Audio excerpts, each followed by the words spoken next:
You're in your LGS this weekend to play in pre-release for Lorwyn Eclipsed. I got something for you. We're going to be building a mock pre-release deck today.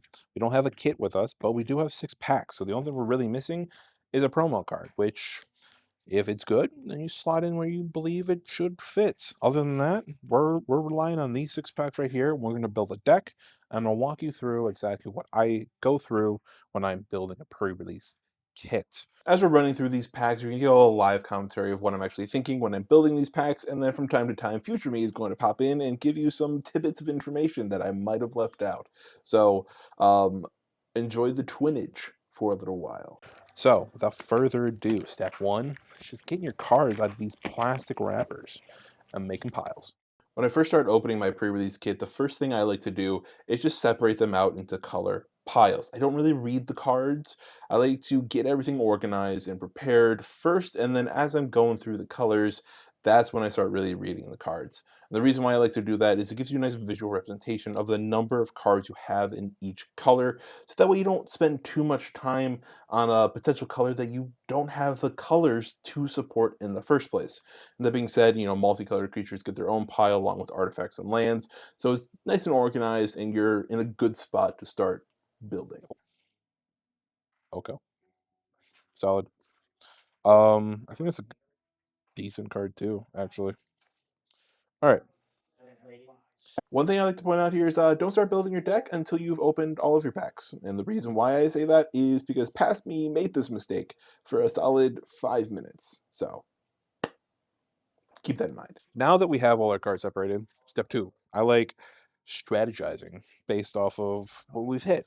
When you do have all of those packs open, the first thing I like to do is to separate my multicolored cards into duplicate piles or color piles. And the reason why I like to do that is because it gives you a good jumping off point to help build that deck. So if you have a solid group of multicolored cards or synergistic style cards in one color pile, you have a good jumping off point to go and build off of those 2 colors. For example, the first thing I'm going to do here is go into Boros, and I'm going to look at those color piles and try to build off of that. In addition, once you know what kind of multicolored cards you have, you can build to a 3rd color if you need it. For example, we're in Dimir or something like that, and Dimir doesn't have the color pie or pile to build a full deck off of. You can bridge to that 3rd color. For example, maybe you have some really good Orzhov pieces that really fit well with your Dimir cards. Well, you have one overlapping color in black, and all you have to do is start splashing in white, and you can start building a nice synergistic pile. And is it, as like the goals to like switch to if we don't really believe in these. In terms of play style, I like Boros personally. So I'm going to see how many we have inside of red and whites and go from there. We have a decent number, not stellar in all honesty. I feel like we have more green and blue than anything. So green, blue also might be a good option from there. But we're going to start with these 2. What Past Me is doing right now is just kind of running through our piles, right? We're looking for our duplicates. We're looking for synergistic pieces that are in each color currently. We're looking for those merfolk, goblins, kithkins, elementals, and elves, on top of finding synergistic points between those colors, right? Like we're looking for the overlap between the goblins and the elves. What kind of functions can we find in between those to try and meld those archetypes together? Because we're only working with 5 of them, and normally we're working with about 10, so we're going to definitely have to mix and match here. Chant that has flash. This flash might lend to this. If we had more of the voracious, that would probably be just decently helpful. Gains hexproof until end of turn, and then +1/+2, so it makes it bigger and untargetable for a turn. Return up to 1 target non-land permanent to your owner's hand. Then if you're... Hold up. Return 1 or 2 target non-land permanents to their owner's hands. Then, if you control a merfolk, create a 1/1 white and blue merfolk creature token for each permanent returned to their owner's hand in this way. That sorcery speed is really expensive, and you have to tap down a lot of creatures to really make that worthwhile. Probably wouldn't play that. Target creature gains flying until end of turn. That's nice. And it's basic land cycling, so you can go fetch a land, or play it for its 3/5 body. If you're playing a tribal, this will be nice because you can put counters and then remove them and copy a spell. -3, -0. Thirst for Identity. Draw 3 cards and discard 2 cards unless you discard a creature card. At instant speed, it's pretty nice. Whenever you cast a spell, mana 4 or greater, this creature gets +2/+0 and gains visuals till end of turn. So that will lend to our elemental strategy. Convoke for Harmonized Crescendo. Choose a creature type, draw a card for each permanent you control. Eh. Eh. Okay. Auntie's Sentence, Perfection Imitation, Blight. We have 2 Aunties. No duplicates there either, besides Aunties.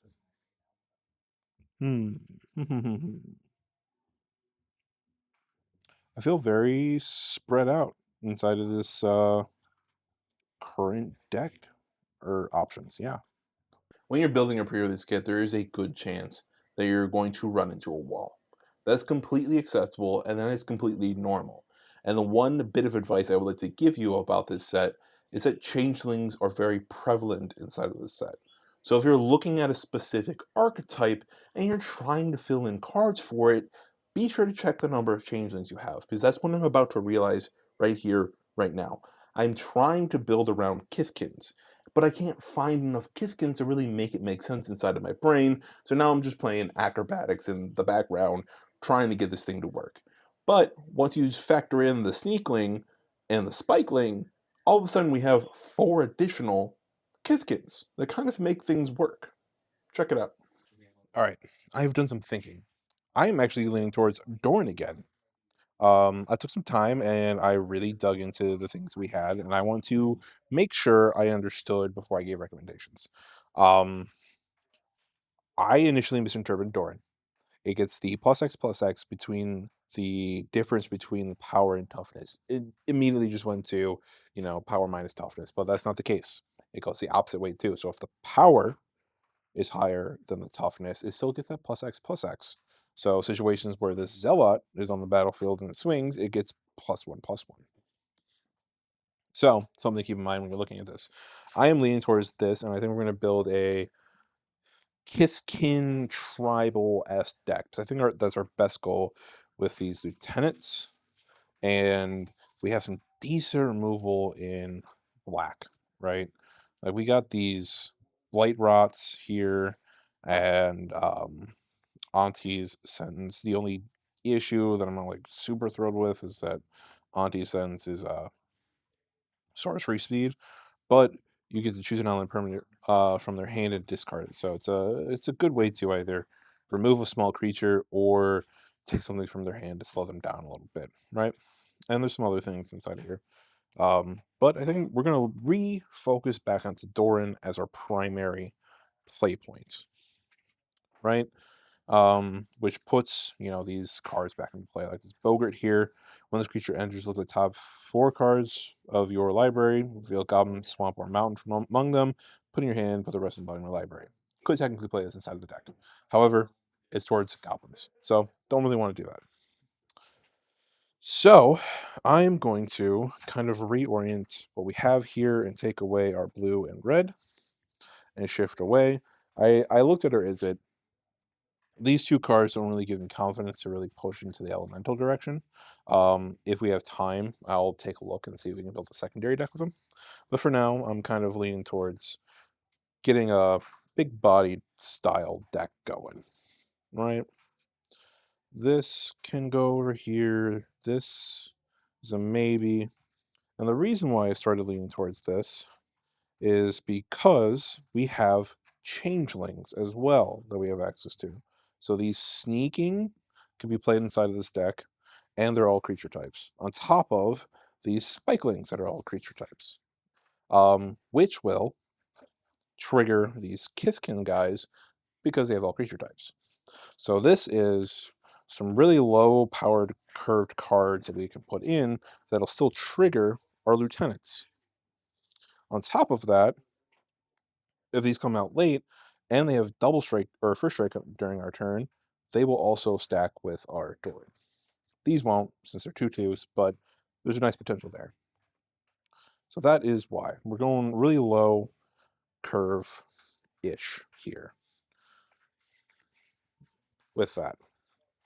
So that gives us 6 creatures right off the rip that funnel into the whatchamacallit, the Kithkin theme. So now we're going to look at our green and white here and grab our Kithkins that we might want to use. This might just go in just because it's a 2 mana. Whenever this creature becomes tapped, it gains 2 life. So whenever you swing with your 2/2, gain 2 life. It's a maybe. I want to butt in here really quickly and make a point. Just because it's not in the archetype that you're running doesn't mean you can't include it. Like, that Merfolk is fairly solid. Gaining 2 life every single time it's tapped is pretty good, especially for this situation in sealed. So don't discount cards just because they're off the archetype. Definitely can be included, especially if you're missing some lower mana creatures. Include those, because that 2 life can really matter in sealed environments. I'm leaning away from the Merfolk because a lot of them have the requirements of a Merfolk on them, like this one. May tap another untapped Merfolk you control, return target creature. We're not really building into Merfolk, so those cards are kind of going to the wayside. Here is another Kithkin for 3 mana. Does some other things. There's some benefits there, but there's 2 of those. I missed that, apparently. Then there's this high-end elemental here that makes Kithkins based on the number of colors among permanents you control. So if we get to this top end, we have a lot of colors potential here. So it's not a terrible plan, and it could definitely push into it. And then you can also tap in this creature gets +3/+0, and it gains flying until end of turn. You stack that with potential Dorian on the battlefield. You got a solid difference there. So it gets more and more. More Merfolk, and then we have a removal spell. Kind of going a little. I'm going a little wonky with this. I'm not going to lie to you with this, but we're gonna work this through together. So that's 4 mana. Move black over to here so we can look at it later. I don't think we'll have any 1-drops, so hopefully not, but we'll leave some space over there for now. 2-drops, 4. I'm not worrying about instants and sorceries yet, for the main reason that I want to get creatures into this deck first. Something to note here is the reason why I prioritize creatures first is because it gives you a good idea about what your deck is trying to do.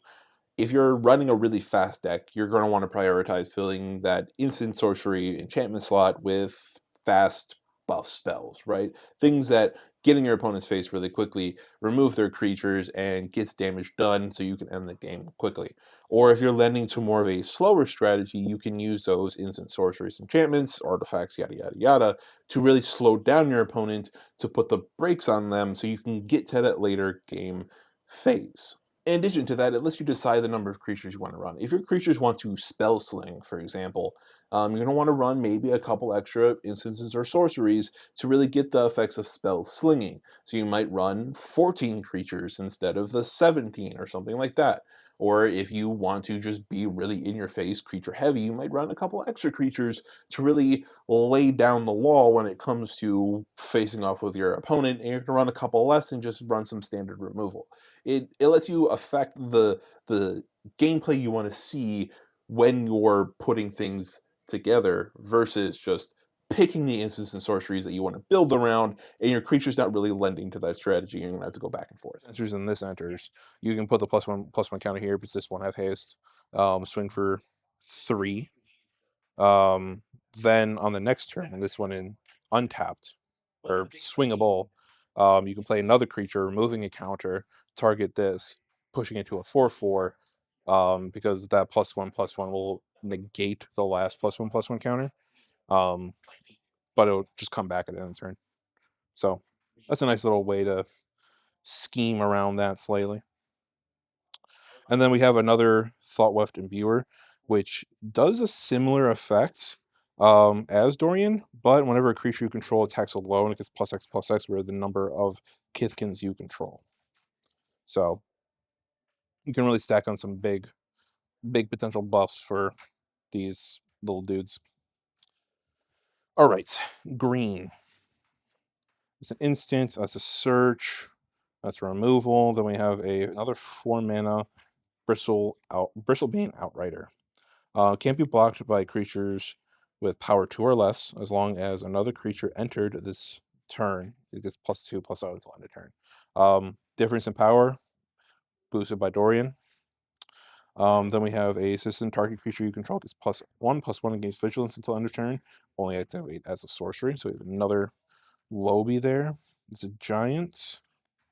Mill, enchantment. Then we have another shapeshifter, which is this mutable explorer, also a changeling, triggers Kithkins. And then when this creature enters, create a tapped mutable token that can either tap for colorless or pay 1, and it also becomes a 2/2 creature. So we'll get some mana acceleration, and we'll also get additional triggers in the Kithkins side of things. And then this Mist Meadow Council, this spell costs 1 less to cast if you control a Kithkin. When this enters, draw a card. So hopefully, based on the number of things that kind of qualify as Kithkins, you're casting this for 3 mana. So I'm going to put that in that range. If not, you're putting it at 4. Elf, and then we have another enchantment. So right now we have one. You're going to see me counting my creatures a lot, and the reason why I'm doing that is because I'm trying to set up a really good ratio of creatures, non-creatures, and lands. And the reason why we do this is if we go too heavy in the creature front and not enough non-creatures, then we run into situations where we don't have any interaction to take out our opponent's stuff. Or if we're running too many creatures, too many non-creatures, and not enough lands, you stall and you're not getting enough lands out to really play your cards, and you're just kind of fumbling around waiting for the game to finish, right? So in the situation, the recommended number is either 23 to 24 creature, non-creature amalgamation, and then 16 to 17 lands. Most people will tell you to run 17 lands, 23 creatures, non-creatures, yada, yada, yada. If you're running a lower end deck, you can get away with 16 lands and 24 non-creatures, creatures, amalgamation bubble. It really just depends on what you're comfortable with running. But if you're brand new, definitely stick to the 17 lands. You always want to hit a land drop every single turn if possible, and go with 23 non-land cards. Then when it comes to your creature spells, aim for about 15 to 18 creatures. And in terms of distribution, you're going to want more creatures towards that 2 to 3 mana range versus like 6 mana. Because at every single point, you want to be able to cast something on a turn. And as you progress through the game, that's when you reach those higher level, higher mana spells to wrap things up. But if you put too many of those in, then you're going to be sitting there with like really big spells in your hand that you can't do anything with because you kind of just floundered and couldn't get anything out. And there'll be a nice graphic up to really like point out like the distribution that you want to aim for creatures. Then as we move towards non-creatures, you're aiming about 5 to 8. And that's going to be your artifacts, your enchantments, your instants, your sorceries, all of that. And try and focus on removal. I would always focus on removal first, because removing your opponent's stuff is going to be far more beneficial than just trying to buff yourself through, unless your deck really lends to self-buffing to really tackle over your opponent's creatures. But removal is probably the strongest part inside of a sealed format. 2, 3, 4, 5, 6, 7, 8, 9, 10, 11, 12, 13, 14 creatures. For 5, we have this Blighted Blackthorn, which is a tree folk. Doesn't count as a Kithkin, however, has a decent separation for other possible boosts. And then you can also pump this, like, whenever a creature you control attacks alone, +X/+X, where X is the Kithkins you control. So if you swing with this, you can still target it. This is not a Kithkin. I'm seeing Kithkin so much. But it just counts a number of Kithkins you control, so you can still pump this up a little bit with that effect. Whenever this enters, you may Blight 2. If you do, draw a card and lose a life. So you could reduce this down to a 1/5 or something else down to a smaller version of itself. There isn't any Kithkins in this pile, however, I'm going to use this primarily as removal when we get to that point. Right? That's mostly what this is going to do. Oh, is this behold a goblin or pay 2? So I probably wouldn't want to do that. All right, which puts us up to 1, 2, 2, 4, 6, 7, 8, 9, 10, 11, 12, 13, 14, 15. We're too short, right? Could do these. Some 2 mana, 2/2s as a potential. We also have some artifacts over here that create things, right? So we have another 5 mana changeling. When this creature enters, exile to 2 target cards from the graveyards, gain 3. So this is a little anti-play. It's also a 3/3 flyer. It's also a changeling. It's a little expensive. It's probably a swap in if you have plays against a mill-esque deck. I think that's when you would want to swap that in. So I don't think it's a main board object. What you're about to see now is an exception to the rules that I just laid out. You're going to see an artifact that creates a creature on it, and I'm going to count that in my creature pool. And the reason why I do that is because it doesn't require anything additional to create that creature. So you're casting the spell, the creature is created, versus casting an artifact that could then potentially create a creature is far different. That is why I include it inside of this stack, because it still gives you that creature for 2 mana. However, this 2 mana equipment here enters, create a 1/1 colorless shapeshifter creature token with changeling. It has every creature type, and equipped creature gets +1/+1, and is all creature types. So it's a 2/2 for 2 that also triggers Kithkin. So, and you can attach it to other things to give Kithkin bonuses. So I will probably treat this as a creature because it creates a trigger or a creature on enter. And then you could also do the same with this, potentially. It's a 3 costed mana rock at base. This also has every single creature type. And it becomes 4/4 creature until end of turn. So early game, you get a little mana acceleration to push into some of these bigger spells, potentially. And then you get a 4/4 for 4 that you can just drop 4 mana into, and don't even have to tap it. It just becomes creature. So put that in our 3 slot. And I think that takes us where we want to be. Right? 2, 4, 6, 8, 10, 12, 15, 16, 17. We're technically 1 over. You would turn me count out the number of creatures that we had, which resulted in 17, and then say they were 1 creature over. However, 17 is well within our 15 to 18 creature ratio. And the reason why I said we are 1 creature over is because I'm building towards a 16 to 8 creature and non-creature ratio. And that's just my bread and butter. I like to have a little bit more interaction in my tool belt when it comes to playing in pre-release formats. That's why I am picking to cut 1 creature. But if you wanted that creature, or it was better than your instant sorceries, enchantments, yada yada yada, then you could definitely keep that creature in and just run 7 non-creature spells. It's all about what you pull and what you're comfortable with running. At the end of the day, I'm going to cut a creature that I don't feel like lends towards the strength of the deck, and that's because it's a tap ability, so you can't use it on the turn that it enters, and I believe it can only be run at sorcery speed. Future me will then also correct me if I'm wrong there. Main phase or in combat phase. So I think I would actually cut this, if I'm being honest, because we have a lot of low ends, right? There's a lot of 2 mana spells down here. So I'm not going to be really hurting with that.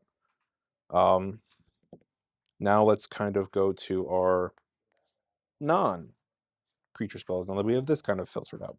And it's a nice little curve, right? Like it's shoo, shoo. We said the curve thing. Shoo. Always keep that in mind. When you're building a deck, you want a good curve. And I'm really leaning towards the low end cards here. And then the dominant strategy is going to be the big butt strategy at the end, whether that's Dorian or the buffing of Kithkin guy that's mono white. You'll see him. But yeah, always keep in mind your strategy and keep that thing fine-tuned. Keep it nice and flowing. That's what we want to see. We want a nice curve. Don't want a lot of top end. We want value in the middle section, and then we want good stuff at the bottom. Good, solid cards.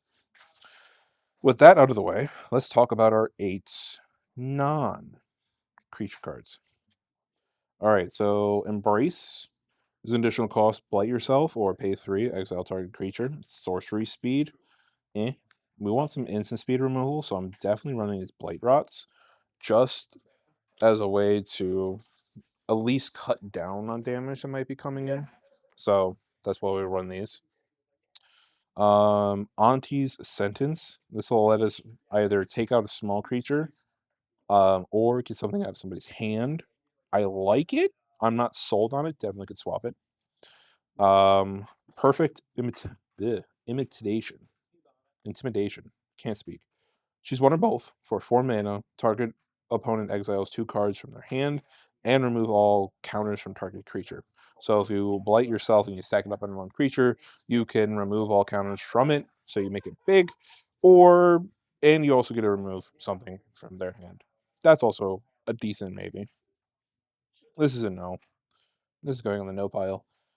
Flash enchant creature. When this aura enters, enchanted creature gains trample and indestructible until end turn, and it gives it +2/+0, which would be a nice stack with our, distribution of pumpage. So this is actually a decent play too, because it is flash. When this enters, enchant land, as this aura enters, choose a color. Enchanted land is the chosen color. Whenever enchanted land is tapped for mana, its controller adds an additional 1 mana of his chosen color. Maybe if we're needing mana accelerations, we do have a pretty high curve, so it wouldn't be terrible to put in, but definitely a maybe. Midnight Tilling, mill 4 cards, then you may return a permanent from among them to your hand. So if you want to potentially use this for creatures, lands, something like that. If you were doing a mill deck, this would probably make sense. For me right now, kind of leaning away from it. Unforgiving Aim. Destroy target creature with flying. Destroy target enchantment. Create a 2/2 black elf. So worst thing, you make a body, right? You get a 2/2 black elf. The destroy enchantment and destroy target creature with flying is pretty good. Because flyers in sealed are insane and they're really, really good. So this probably would be a nice include. Take us up to 6 for sure right now. 10 the Springs. This is going to be search for a basic land card, put it onto the battlefield tapped, then shuffle. Then if you control 7 or more lands and or tree folk, create a 3/4 green tree folk creature token with reach. That's tempting because no matter what, even if it's early game or late game, you're either accelerating your mana or you're accelerating your mana and you're making a 3/4, which is a nice body. I'm not against it, but I'm not like in love with it. Charge, target creature gets +3/+3 until end of turn. If the creature entered the battlefield under control this turn, draw a card. Nice acceleration. And then we have protective response, which is going to be destroy target attacking or blocking creature with convoke. So we could convoke this down to 1 if need be. Then honestly, I think I do 10 Springs. Some people are going to disagree with adding 10 Springs to this deck, and that's fine. But in this situation, this is what I mean build towards your deck's strengths. In this situation, it's a 3 mana grab a basic land. So if you're turn 3, you accelerate to turn 4, and you have a land, you're hitting 5 mana on turn 4, which is pretty good. Or if you draw this card late game and not early game, if you have 7 or more qualifying creatures, then you can create a 3/4 tree folk, which lends to the strength of Dorian and or the Kithkin that is also a buffer. So I feel like it's not a bad card in any situation, especially inside of this deck. On top of the fact that you could also make it a Kithkin, because we do have the opportunity to make it a Kithkin with that artifact equipment in the future. So it's not a complete dud in any situation, and it operates across the entire playing scene. Plus, a 3/4 body is a 3/4 body for 3 mana by itself. So that's a pretty decent card. I think this would be my package right here. And I think I'd be comfortable running 16 lands because we have this mana rock, because we're having 10 to the springs. Um, and then we also have some fixing in this pile. Like we have Temple Garden and Evolving. So I'm not too worried about, running into issues where we don't have our mana colors, which is perfect. I think this would be the pile that I would run. Arguably, this could also go into some point. Like if you wanted to, you can make this swap. It's also a decent one for a little bit more mana acceleration if you feel like you're behind. And then Rooftop Percher is another one you could swap in potentially into this 5 slot if you want to get rid of some graveyard shenanigans. So And this is the strategy I employ in every single pre-release deck that I build. I aim for consistent cards. I want to build a consistent deck because that gets you a lot farther and wins you more packs when it comes to pre-release and sealed environments. So if you have any questions, drop them down below. Happy to answer any questions that you might have about Lorwyn Eclipsed. I'm very excited about this set, and I hope to see you guys at game stores and playing some decks and having fun with Lorwyn Eclipsed. And if you see any cards in this video that you like or you want to pick up, they will be available for Superscript store stock. So head down in the description and you can check them out there. Won't ship until the official release, but at least you got your hands on a really cool version like that. What is it? 1,000-year elixir or something like that. That's a pretty cool card. So yeah, I hope you guys enjoyed, and I will catch you guys in the next one. Why did I do a choso thing there? Like piercing blood. Hey everybody, thanks for watching the stream. If you want to pick up any of the cards you just saw Aaron open, you can stop by Superscript Comics and Games, located in Lakewood, Ohio, or check us out online at superscriptohio.com. Take care.